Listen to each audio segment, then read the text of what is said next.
Sara from AverageBetty here, and I'm making rye bread. Somewhere along the way, we Americans decided that green beer, leprechauns, and corned beef and cabbage were the proper way to celebrate St. Patrick's Day.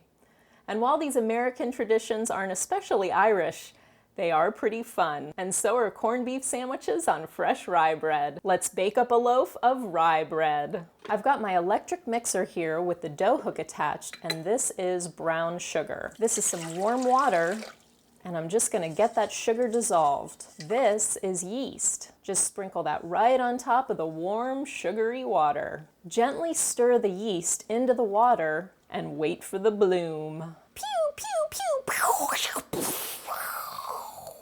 It's alive! It's alive! Here's dark rye flour. I know it doesn't look very dark. And I'm gonna start the mixer. If you don't have an electric mixer, of course you can do this by hand. It's just gonna require some extra muscle. More dark rye flour. Keep mixing. A little more brown sugar. Here's a small amount of oil. Get that incorporated. And this is unbleached all-purpose flour. You can of course use bread flour, but AP works well and it's what I keep on hand. And now for the secret ingredients, which are probably not traditional. A little Dijon mustard, and the very secret ingredient, pickle juice. Pickle juice. More flour, and some more mixing. This is salt. Mix some more, and you'll see the dough is beginning to take shape. These are caraway seeds. Get those mixed in.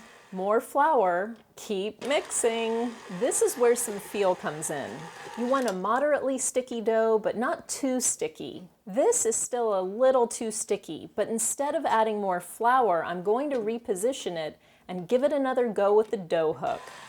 And there, that's the consistency you want. And I didn't need to add any extra flour. The lighter you can go on the flour, the fluffier your bread will be. Here's a little oil in the bowl that I'm going to transfer the dough to for proofing. I rub it around with my hands to get a little oil on them. Oily hands make for an easier time getting the dough off the hook. Give this a little more leaven and shape it into a ball.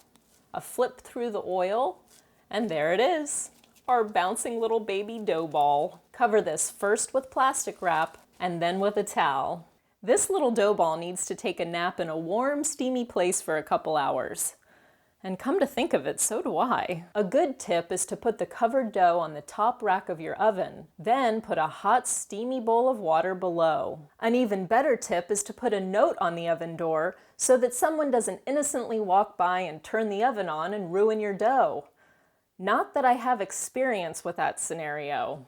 After it's risen, it'll look like this. My, how you've grown! Punch this down and transfer to a lightly oiled loaf pan.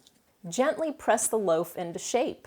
Get it into the corners, like so. If you want to get fancy, use a knife to split the top. Cover this with plastic, then back to the steamy oven for another rise. You know you're ready to bake when it's puffed over the loaf pan and looks like this.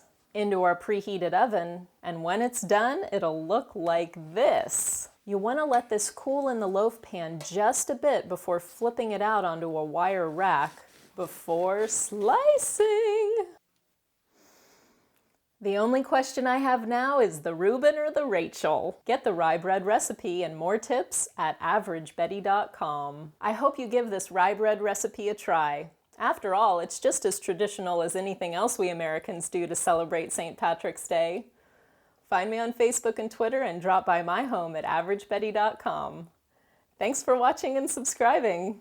See you next time.